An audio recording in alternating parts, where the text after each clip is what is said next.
Morning news and hair oil సమర్పిస్తున్న business breakfast షోకి స్వాగతం. స్టాక్ మార్కెట్స్ లో గ్లోబల్ గా కొంత వీక్నెస్ కనిపిస్తుంది మనకు. ఏషియన్ మార్కెట్స్ లో ప్రత్యేకించి హ్యాంగ్సెంగ్, షాంఘై లాంటివి ఫ్లాట్ గా స్వల్ప లాభాల్లో ట్రేడ్ అవుతుంటే మిగతా ఇండిసెస్ లో కొంత నష్టాలు కనిపిస్తున్నాయి. Geo political concerns. Last night US markets independence day కారణంగా పనిచేయలేదు. సో ఈ నేపథ్యంలో నార్త్ కొరియా మిసైల్ ప్రయోగం ఏదైతే ఉందో, ఆఫ్ కోర్స్ నిన్న ఏషియన్ మార్కెట్స్ అన్ని కూడా వీక్ గా క్లోజ్ కావడానికి ప్రధాన కారణం అదే. సో మళ్ళీ జియో పొలిటికల్ కన్సర్న్స్ తలెత్తుతున్నాయన్న ఒక అనుమానం ఏషియన్ మార్కెట్స్ లో కనిపించింది. నార్త్ కొరియన్ మిసైల్ లాంచ్ ప్రభావం ఆ మేరకు నిన్న మనకు ఏషియన్ మార్కెట్స్ లో కనిపించింది. అయితే మన మార్కెట్స్ మాత్రం నిన్న ఫ్లాట్ గా ముగిసాయి. ఆల్మోస్ట్ ఇన్ఫాక్ట్ రెసిలియంట్ గా నిలిచాయని చెప్పుకోవచ్చు.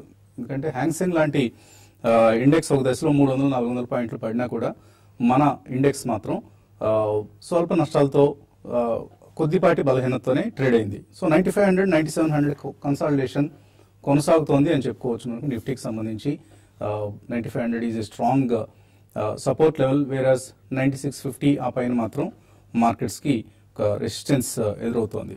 సో 1 month మూవ్మెంట్ మనం చూస్తే ఓన్లీ 0.4% తగ్గింది నిఫ్టీ. సో లాస్ట్ 1 month గా ఇదే ట్రెండ్ మనకు మార్కెట్స్ లో ఒక కన్సాలిడేషన్ కనిపిస్తోంది. నిన్న సెకండ్ డే ఆఫ్ రెసిలియన్స్ మాత్రం మనం చూసాం. సో 2 రోజులుగా గ్లోబల్ క్యూస్ కొంత నెగిటివ్ గా ఉన్నప్పటికీ మన మార్కెట్స్ ఫర్ ఇన్స్టాన్స్ ఫ్రైడే రోజు 9449 ఏదైతే మనం నిఫ్టీకి సంబంధించిన ఒక లో లెవెల్ చూసామో దాన్ని ఒక డబుల్ బాటమ్ గా పరిగణించే అవకాశం కనిపిస్తుంది. So large f i selling. So ఇప్పటిదాకా మనం చూస్తే జూన్ లో 1734 crores వర్త్ స్టాక్స్ వాళ్ళు సెల్ చేయడం జరిగింది.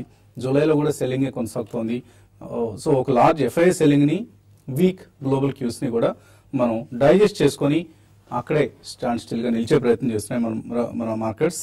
సో ఇది మేబీ ఎలా పరిణమిస్తుంది, ఇదే రెసిలియన్స్ కొనసాగుతుందా లేకపోతే ఇక్కడ వీక్ అవుతాయి మార్కెట్స్ అని అనుకోవచ్చు అన్నది మనకు ఇవాల్టి రేపటి ట్రేడింగ్ ట్రెండ్ లో మనకు అర్థమవుతుంది. మార్కెట్లో ఇండెక్స్ పరంగా మాత్రం లీడర్షిప్ రోల్స్ ఎప్పటికప్పుడు చేంజ్ అవుతున్నాయి. మండే రోజు మనం ఐటీసీ మార్కెట్స్ లీడ్ చేయడం చూసాం, ఎఫ్ఎంసీజీ సెక్టర్ అండ్ ఐటీసీ ప్రత్యేకించి. అలాగే నిన్న HDFC, Reliance industries, IT stocks కొన్ని ఇవి మార్కెట్స్ లీడ్ చేసే ప్రయత్నం చేశాయి. సో ఫార్మా టాప్ లగార్డ్స్, అలాగే బ్యాంక్స్ గత కొంతకాలంగా అండర్ పెర్ఫార్మ్ చేస్తున్నాయి, ఇంక్లూడింగ్ ఎస్టర్డే.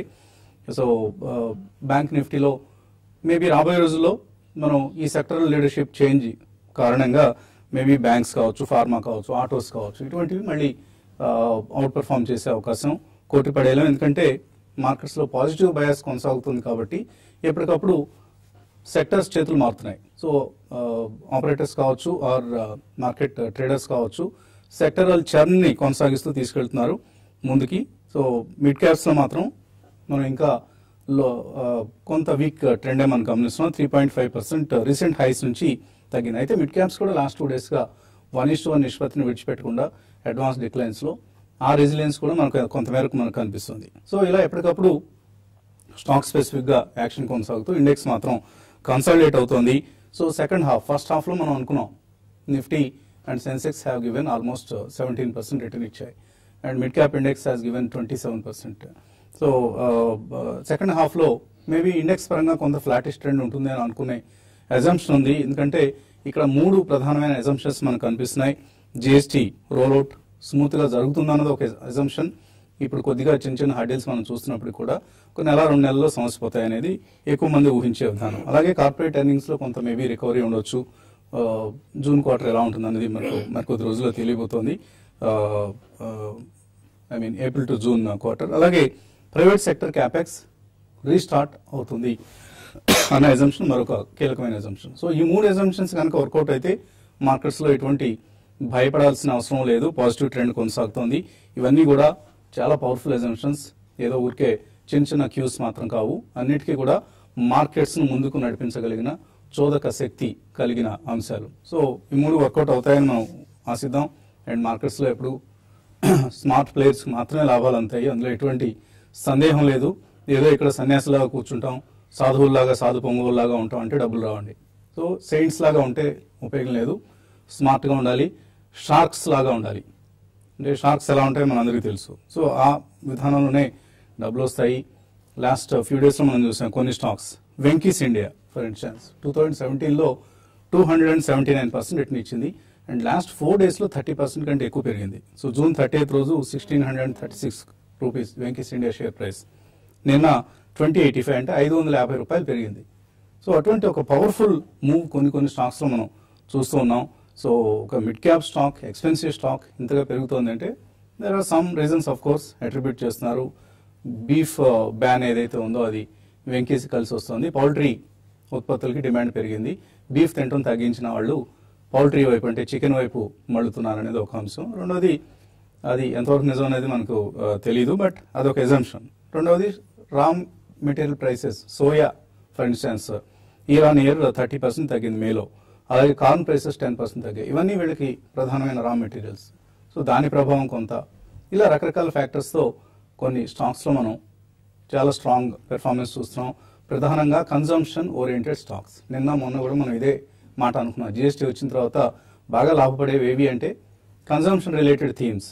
సో అందులో వెంకీస్ కూడా it's one of the major players in consumption themes.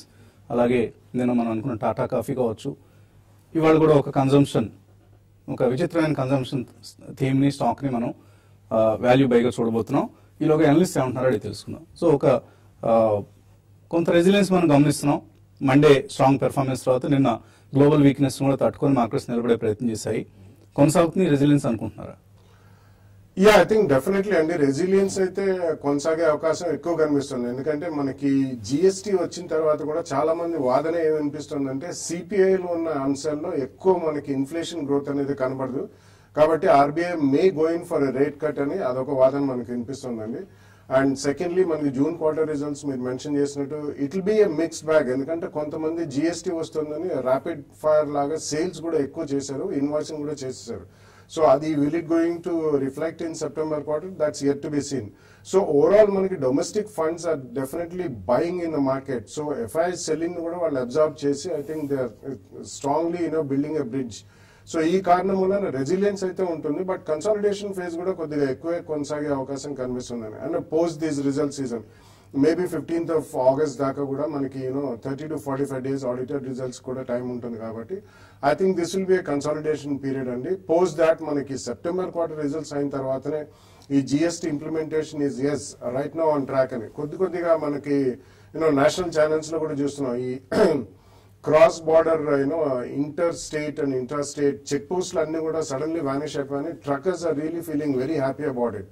So ఇవన్నీ సెంటిమెంట్ బూస్టర్స్ అండి. సో యాక్చువల్ ఇంప్లిమెంటేషన్ కొద్దిగా సుజావుగా సాగిందంటే 1 or 2 quarters లో. I think second half of 2018 is going to be a big blow out అండి. From there even corporate results కూడా improve అవుతాయని చెప్పి చాలా స్ట్రాంగ్ వాదన వినిపిస్తుంది. So all in all resilience is going to continue. They will be some minor corrections, but major correction అయితే unless internationally ఏదైనా major chaos వస్తే తప్పించి మేజర్ కరెక్షన్ అయితే కనిపించలేదు. So one should use the opportunity to buy stocks. రాబోయే 3 to 4 weeks లోపల results ఎప్పుడైతే వెలువడడం మొదలు పెడతాయో అక్కడి నుంచి I think one should definitely cherry pick stocks. In case కొద్దిగా ఏదైనా కరెక్షన్స్ వస్తే అబౌట్ 100 to 200 points రేంజ్ లో నిఫ్టీలో and mid small and micro cap లో డెఫినెట్లీ సెకండ్ ప్రైస్ పాయింట్ లో కొద్దిగా ఎక్కువే కొనుగోలు చేయాలని చెప్తానండి. Overall it's going to be positive over the next 1 year. So technical picture ఎలా కనిపిస్తుంది? జూలై సిరీస్ ఏ విధంగా ముందుకు సాగుతుంది? ఐ థింక్ మనకి last 3 weeks or 4 weeks patterns చూస్తే కనుక మనకి 4 weeks లో ఏదైతే ఆల్మోస్ట్ మనకి sideways or down trend ఉంటుందని చూసామో ఆల్మోస్ట్ 3 days లోనే ఆల్మోస్ట్ 80% పుల్ బ్యాక్ అవటం చూసాం. But again follow on buying అనేది మనకు కనపట్లేదు. ఎందుకంటే మొన్నటి రోజు ఆల్మోస్ట్ 100 points పెరిగినప్పటికీ ఎఫ్ఐఎస్ క్లోజ్ టు 800-900 crores అమ్మటం మనం ఫిగర్స్ చూసాం. అదేవిధంగా నిన్నటి సెషన్ లో there is no follow up buying. So దీని ఇండికేషన్ ఏంటంటే ప్రాబ్లీ మనం కన్సాలిడేషన్ జోన్ లోనే ఉన్నాం ఇంకా ఫర్దర్ గా. సో 9727 క్రాస్ అయ్యేంత వరకు ప్రాబ్లీ మనకి ఒక రేంజ్ లోనే ట్రే అవకాశం ఉంది. రేంజ్ అనేది కొద్దిగా ఎక్స్పాండ్ అయినట్టు కనిపిస్తుంది చార్ట్స్ పరంగా. సో నా ఉద్దేశంలో ఇంతకుముందు రేంజ్ ఏదైతే 95 and 97 ఉందో ప్రాబ్లీ అది కాస్త ఇప్పుడు 94 నుంచి 97 మధ్యలో వెళ్ళే అవకాశం ఉంది. సో ఆల్మోస్ట్ మనం సప్లై జోన్ లోనే ఉన్నాం కాబట్టి 9660 అనేది కొద్ది సప్లై జోన్ గా మనం పరిగణిస్తాం. సో ఆల్మోస్ట్ ఒక 50 points away from supply zone ఉన్నాం. సో జనరల్ ఇలాంటి టైం వచ్చినప్పుడు సెల్లర్సే ఎక్కువ పార్టిసిపేట్ చేసే అవకాశం ఎక్కువ ఉంటుంది మార్కెట్ లో. అదేవిధంగా 9574 ఏదైతే 20-day మూవింగ్ యావరేజ్ ఉందో ప్రాబ్లీ అక్కడ ఒక షార్ట్ టర్మ్ సపోర్ట్ తీసుకునే అవకాశం ఎక్కువ ఉంది. ఐ థింక్ ఫ్రెష్ పొజిషన్స్ అయితే లాంగ్స్ అవాయిడ్ చేయాలి అండ్ మేబీ 9574 కింద స్ట్రిక్ట్లీ స్టాప్ లాస్ అనేది పెట్టుకోవాలి. అండ్ ప్రాబ్లీ 96.70 96.80 వస్తే కనుక అక్కడ ప్రాఫిట్స్ ఏమైనా ఉంటే కనుక డెఫినెట్లీ బుక్ చేసుకోవాలి ఈ టైంలో. అగైన్ బ్యాంక్ నిఫ్టీ చూస్తే కనుక 20-day moving average I think మనం ఇంకా దాటలేకపోతున్నాం. సో 23,345 ఏదైతే ఉందో అది ఒక కీ రెసిస్టెన్స్ గా ఉంటుంది షార్ట్ టర్మ్ లో. ఇన్ కేస్ దాని అబౌవ్ 1 or 2 days క్లోజ్ అవుతేనే నెక్స్ట్ 300-400 పాయింట్స్ అప్ మూవ్ వెళ్ళే ఛాన్స్ ఉంది. But again 50-day and 20-day మధ్యలో ట్రేడ్ అవుతుంది కాబట్టి మార్కెట్ ఒకవేళ డిప్ వచ్చిందంటే 22,931 దగ్గర ఒక కీ సపోర్ట్ ఉంటుంది which is 50-day moving average.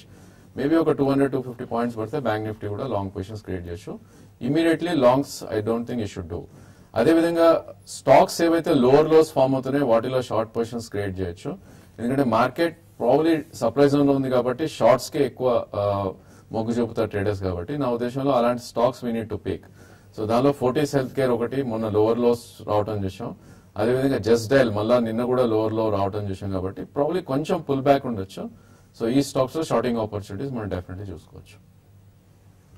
So ఇందాక మనం అనుకున్నాం వెంకీస్ ఇండియా గురించి. సో అటువంటి స్టాక్స్ చాలా ఉన్నాయి. ఇన్ఫాక్ట్ 2017లో కనీసం ఒక 30 షేర్లు మినిమం 100% కంటే ఎక్కువ రిటర్న్స్ ఇచ్చాయి. వాటిలో India Bulls Ventures one of the biggest gainer 680% return ఇచ్చింది ఈ క్యాలెండర్ ఇయర్ లో. ఫస్ట్ 6 months లో వెంకీస్ ఇండియా ఇందాక అనుకున్నాం 280%, మోర్ దాన్ 280%. అవంతి ఫీడ్స్ 205%, ఎంఈపీ ఇన్ఫ్రా, బన్సాల్ ఇంజనీరింగ్, జేజిత్ ఫైనాన్షియల్ సర్వీసెస్, ఫిలిప్స్ కార్బన్, జేపీ ఇన్ఫ్రాటెక్, అలాగే ఇండియా బుల్స్ రియల్ ఎస్టేట్ 164% రిటర్న్ ఇచ్చింది. జేపీ అసోసియేట్స్, శారదా మోటార్స్, విశాఖ ఇండస్ట్రీస్, హెచ్ఈజీ, విమార్ట్ రిటైల్, ఫ్యూచర్ లైఫ్ స్టైల్, ఇలా లిస్ట్ అనంతంగా సాగి ఎస్కార్ట్స్ వరకు మోర్ దాన్ 100% రిటర్న్ ఇచ్చిన 30 స్టాక్స్. రెయిన్ ఇండస్ట్రీస్ మన హైదరాబాద్కి చెందిన కంపెనీ. సో రాధాకృష్ణారెడ్డి గారు, congrats sir, you have given 110%, 112% return in last 1 year. Rain industries మన రాష్ట్రానికి చెందిన కంపెనీ, తెలుగు రాష్ట్రాలకు చెందిన కంపెనీ. సో ఇలా చాలా స్టాక్స్ ఉన్నాయి. విశాఖ ఇండస్ట్రీస్ కూడా Hyderabad based company. So Venky's India కూడా in fact the founder is from our states, Pune based అనుకుంటాను. బట్ స్టిల్ బివి రావు గారి గ్రూప్ ఇది, తెలుగు ఆయన, తెలుగు వ్యక్తి. సో ఇలా రకరకాల stocks have given decent returns. So ఇటువంటి స్టాక్స్లో ఎవరైనా ఈ మధ్య ఇన్వెస్ట్ చేసి గెయిన్స్ సంపాదించుంటే we congratulate you for being a smart investor. Prasad Anantapuram నుంచి కాలర్ లైన్ లో ఉన్నారు. Hello, good morning sir. Morning అండి, అడగండి ప్రసాద్. సార్ అదాని ఎంటర్ప్రైజెస్ స్టార్ట్ చేశాను నిన్న. టార్గెట్ ఏమని చెప్తారు? నిన్న షార్ట్ సెల్ చేశారు అదాని. ఎందుకు షార్ట్ సెల్ చేశారు? ఏమైనా టెక్నికల్స్ ఫాలో అయ్యారా? టెక్నికల్స్ వేరే వాళ్ళు చెప్తే మా ఫ్రెండ్ వాళ్ళు చెప్పారు. అలా ఎలా వెళ్ళిపోతారండి, ఫ్రెండ్ చెప్పారు కదా అని. సో అదాని ఎంటర్ప్రైజెస్ లో వీక్నెస్ ఉందా నిజంగానే? No, I don't think అండి మీరు అగైన్స్ ద ట్రెండ్ వెళ్తున్నారు. ఎందుకంటే ఈ స్టాక్ ఎవ్రీ డిప్ లో ప్రాబ్లీ కొద్దిగా బయింగ్ ఇంట్రెస్ట్ ఎక్కువ వస్తుంది. అఫ్ కోర్స్ ఇది లాస్ట్ 3 to 4 months గా ఇది 87 నుంచి ఆల్మోస్ట్ 4 month హై అరౌండ్ 160 ఉన్నా కూడా నా ఉద్దేశంలో ఐ థింక్ ఈ షుడెంట్ షార్ట్ అండి ఇలాంటి స్టాక్. సో డెఫినెట్లీ మీరు షార్ట్ కొట్టే ఆల్రెడీ మీరు పొజిషన్స్ క్రియేట్ చేశారు కాబట్టి స్టాప్ లాస్ అనేది పెట్టుకోండి. సో 3-day హై ఏదైతే ఉందో 139 అబౌవ్ క్లోజింగ్ బేసిస్ మీరు స్టాప్ లాస్ పెట్టుకోవాలి. కరెంట్ మార్కెట్ ప్రైస్ 133.5 ఉంది. నా ఉద్దేశంలో 130 దగ్గర ఒక షార్ట్ టర్మ్ సపోర్ట్ ఉంటుంది which is 20-day moving average. So 130 cut అయింది అంటే కనుక 126, 128 మధ్యలోకి వచ్చే ఛాన్స్ ఉంది. అక్కడ మీ షార్ట్ పొజిషన్స్ కవర్ చేయమని చెప్తాను. ఓకే, తర్వాత కాలర్ అమలాపురం నుంచి నాగూరా. హలో, అడగండి, ప్రశ్న అడగండి. బాగా కరెక్ట్ అవుతుంది. 190 బై చేశాను. ఏ రేట్లో కొన్నారండి మీరు? 190 సార్. 190లో కొన్నారు. వీక్ అవుతుంది మీరు మెన్షన్ చేసిన స్టాక్. 170లో కూడా యావరేజ్ చేశాను. మళ్ళీ యావరేజ్ చేశారు. ఎందుకు? ఇది ఇన్వెస్ట్మెంట్ కోసం కొంటున్నారా? అవునండి, ట్రేడింగ్ అండి. షార్ట్ టర్మ్ ట్రేడింగ్ కోసం. ఐ థింక్ మనం ఇప్పుడే ఇందాకే చెప్పామండి, ప్రాబ్లీ లోవర్ లోస్ ఏవైతే ఫామ్ అవుతున్నాయో ఆ స్టాక్స్ ని డెఫినెట్లీ లాంగ్ పొజిషన్స్ మాత్రం క్రియేట్ చేయకూడదు. సో ఇలాంటి స్టాక్స్ లో మీరు షార్ట్ పొజిషన్ కొట్టి ఇన్ కేస్ స్టాప్ లాస్ ఎగరైతే దట్స్ ఓకే అండి. బట్ ఫాలోయింగ్ స్టాక్స్ ని లాంగ్ వెళ్ళడం it's not a good idea as a trader. So ఈ స్టాక్ మనకి చూస్తే కనుక ఆల్మోస్ట్ 23rd రోజే మనకి బిలో 200-day మూవింగ్ యావరేజ్ రావడం చూసాం విచ్ ఇస్ 187. సో అక్కడ నుంచి ఒక ఫర్దర్ ఫాల్ రావడం చూస్తున్నాం. సో ఫ్రెష్ లాంగ్స్ అయితే డెఫినెట్లీ అవాయిడ్ చేయాలండి. ఓన్లీ హోప్ ఏంటంటే దీనికి 142 మనకి స్వింగ్ లో విచ్ ఇస్ ఆల్మోస్ట్ 2016 ఫిబ్రవరిలో వచ్చింది. మేబీ అక్కడ సపోర్ట్ తీసుకునే ఛాన్స్ ఉంది. అంటే ఇక్కడ నుంచి అరౌండ్ 10-12 పాయింట్స్ కింద సపోర్ట్ తీసుకునే ఛాన్స్ ఉంది కాబట్టి మీరు హోల్డ్ చేయండి. బట్ అగైన్ 142 కింద మీరు స్ట్రిక్ట్ స్టాప్ లాస్ అనేది పెట్టుకోవాలి. అండ్ ఏమాత్రం పుల్ బ్యాక్ వచ్చి 170-75 వస్తే కనుక మీ లాంగ్స్ అనేది డెఫినెట్లీ మీరు ఒకసారి ఎగ్జిట్ అవ్వాలి.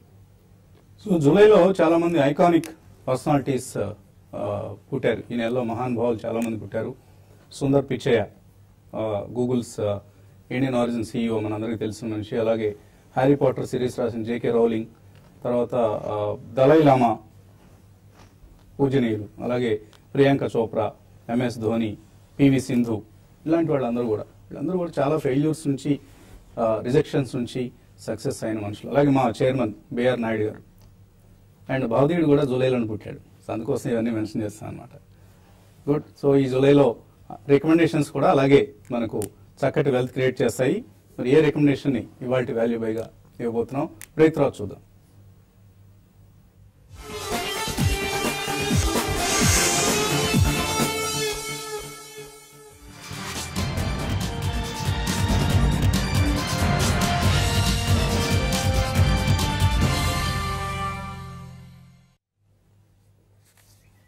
న్యూస్ అండ్ హెయిర్ ఆయిల్ సమర్పిస్తున్న బిజినెస్ బ్రేక్ఫాస్ట్ షోకి తిరిగి స్వాగతం. సో రోజుకు ఒక వెల్త్ క్రియేషన్ ఐడియాని మనం వాల్యూ బై రూపంలో చర్చించుకుంటున్న సంగతి మీ అందరికీ తెలిసిందే. దీస్ ఆర్, ప్లీజ్ రిమెంబర్, ఇవి రికమెండేషన్స్ కావండి. ఇవి ఒక వెల్త్ క్రియేషన్ ఐడియాగా మీతో షేర్ చేసుకుంటున్నాం. మీకు ఇష్టమైతే వాటిని కొనుక్కోవచ్చు, లేకపోతే లేదు. అది ఒక స్టాండర్డ్ డిస్క్లైమర్. ఇవాళ మనం వాల్యూ బైగా చెప్పుకుంటున్న company Warren Buffett style of investment కి perfect example. So Warren Buffett ఏం చెప్తారంటే, ఒక ఇండస్ట్రీని ఎక్కడైనా సరే మనం ఒక స్టాక్ లో ఇన్వెస్ట్ చేయాలంటే కొన్ని వన్ ఆఫ్ దీస్ రూల్స్ లో ఆయన చెప్పేది ఏంటంటే, దానికి మోనోపలీ ఉంటే ఇట్స్ డెఫినెట్ బై అని. సో అటువంటి ఒక మోనోపలీ ఉన్న కంపెనీ గురించి మనం మాట్లాడుకోబోతున్నాం. It's nothing but Mahanagar Gas.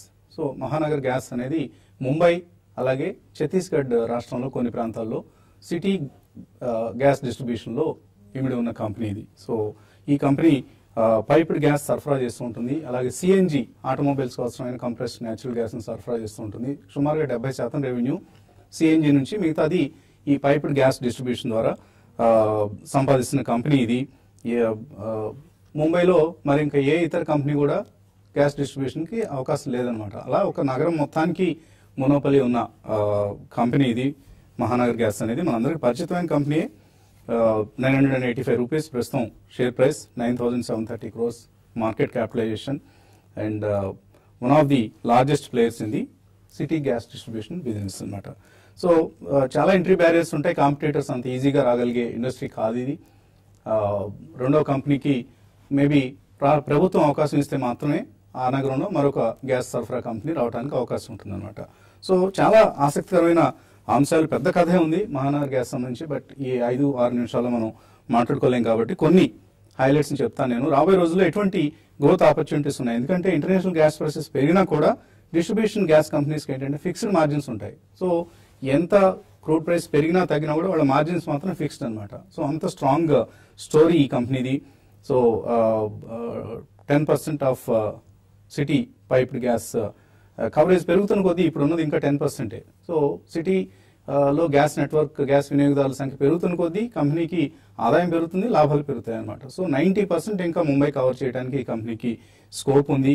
So ప్రతి 2-2.5 సంవత్సరాలకి షేర్ ప్రైస్ డబుల్ కాగలిగిన సత్తా ఉన్న కంపెనీ ఇది. దీంతో పాటు అగ్రిగేటెడ్ టాక్సీస్ లైక్ ఇప్పుడు మనం ఏవైతే ఓలా, ఊబర్ లాంటివి చూస్తున్నాం, వాళ్ళందరూ కంపల్సరీగా CNG మీద నడవాలి అన్న నిబంధనని మహారాష్ట్ర ప్రభుత్వం ఆదేశించింది. అలాగే కొత్త ఆటో పర్మిట్స్ అన్ని కూడా ఇకపై ఓన్లీ CNG ద్వారానే నడవాలి. So last for instance Q1 లో 3,500 న్యూ ఆటోస్ వస్తే మేబీ రాబోయే రోజుల్లో 17,000 నుంచి 20,000 కొత్త ఆటోలు రాబోతున్నాయి. వీటన్నిటికీ మహానగర్ గ్యాసే గ్యాస్ సరఫరా చేస్తుంది. అలాగే గ్రీన్ కారిడార్స్ ని డెవలప్ చేయబోతోంది ఇండియన్ రైల్వేస్.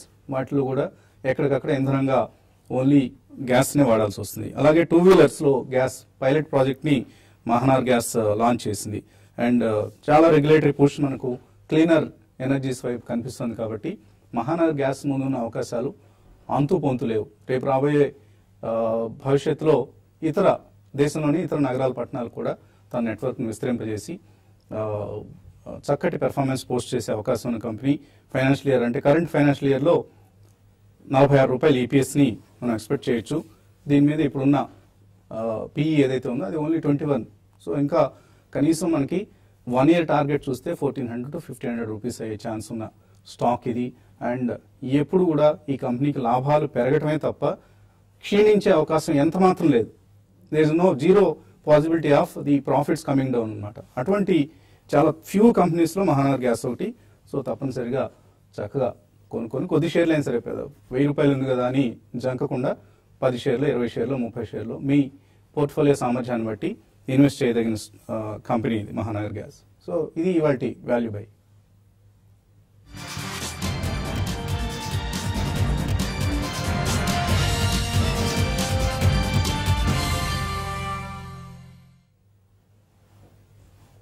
సో వాల్యూ బైని చూసాం కదా. ఇక కొన్ని ఈమెయిల్ సందేహాలను కూడా గమనించి ఆ తర్వాత మళ్ళీ యూట్యూబ్ ప్రసారాలు మనం కొనసాగించుకోవచ్చు. సో ఈమెయిల్స్లో కాంచన అడుగుతున్నారు, Munjal auto and Chambal fertilisers ఈ రెండు 1 year కోసం ఎలా ఉంటాయి? ఐ థింక్ ఫర్టిలైజర్ స్పేస్ కొద్దిగా బాగానే ఉందండి ఈ టైంలో. సో నా ఉద్దేశంలో ప్రాబ్లీ 15% రిటర్న్ కోసం అయితే మీరు డెఫినెట్లీ చంబల్ యాడ్ చేయొచ్చు. ఐ థింక్ మీకు 10 or 12% కరెక్షన్ లో సెకండ్ ప్రైస్ పాయింట్ కూడా మీరు యావరేజ్ చేయాలి. And Munjal Auto probably auto accessory space లో దేర్ ఆర్ బెటర్ స్టాక్స్ అండి. I think Motherson Sumi I think you should look at. So Motherson సుమిలో కొద్దిగా margin of safety and comfort ఎక్కువ ఉంటుంది కాబట్టి దాన్ని 1 year కోసం ఇన్వెస్ట్ చేయమని చెప్తాను. అలాగే పి శాస్త్రి అడుగుతున్నారు, హౌసింగ్ ఫైనాన్స్ కంపెనీల మీద జిఎస్టి ప్రభావం ఏదైనా ఉందా? జిఎస్టీ ప్రభావం అంటే ఓన్లీ ట్యాక్స్ స్ట్రక్చర్ అనేది వాళ్ళ గతంలో ఛార్జ్ చేసిన ఇంట్రెస్ట్ మీద సర్చార్జ్ ఇవన్నీ కూడా పోతాయండి. బట్ అదర్వైజ్ పెద్దగా దాని మీద ఇంపాక్ట్ అంటే అప్ ఆర్ డౌన్ అంతగా ఉండదు. Housing finance as a sector real estate మీద ఉందండి, ఎందుకంటే అందులో కొద్దిగా సాధక బాధకాలు ఉన్నాయి. బట్ అదర్వైజ్ హౌసింగ్ ఫైనాన్స్ కంపెనీలో because they provide only service ఒక ఫిక్స్ ట్యాక్స్ స్లాబ్స్ అవన్నీ ఉన్నాయి. So in my opinion they will do well in future అండి. ఎస్పెషల్లీ అఫోర్డబుల్ హౌసింగ్ కి సబ్వెన్షన్ ఆఫ్ ఇంట్రెస్ట్ కూడా ఉంది కాబట్టి హౌసింగ్ ఫైనాన్స్ కి డెఫినెట్లీ ఇంక్రిమెంటల్ గ్రోత్ రేట్ అనేది రాబోయే 5 to 10 years లో బాగా ఉంటుంది. So you need not be worried అండి, నెగిటివ్ మాత్రం ఏమీ లేదు. సో ఆన్ దట్ నోట్ మనం టీవీ5 కార్యక్రమాలను ఇక్కడ బిజినెస్ బ్రేక్ఫాస్ట్ అని టీవీ5లో ముగించి టీవీ5 మనీలో కొనసాగించుకుందాం. చిన్న బ్రేక్ తర్వాత సో profityourtrade.in ఈ వెబ్సైట్ ద్వారా టీవీ5 మనీ కార్యక్రమాలు వీక్షించండి. Keep watching TV5.